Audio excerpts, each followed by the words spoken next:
What qualities and characteristics did the pioneer of Islam or Ahmadiyya possesses, which we may be lacking in, but should we strive to attain in order to become better Ahmadi Muslim?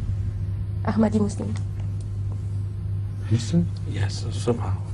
Although she said about the qualities which the Ahmadi Muslim do possess today and the qualities which they lack to be the right example for Islam.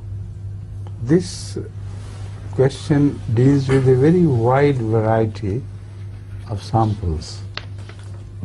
Each sample is different.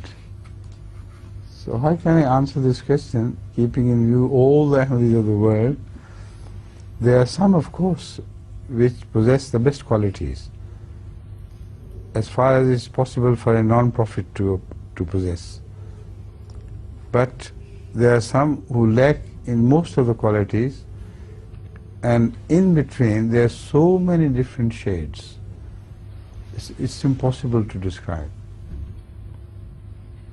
They say that in the oceans there are millions, maybe billions of differences of temperatures. From one end to the other, the temperature would vary from one small area to another and another and another.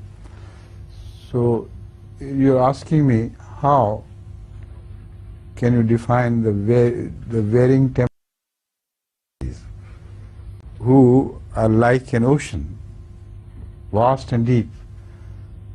So unfortunately, I am not in a position to answer this question.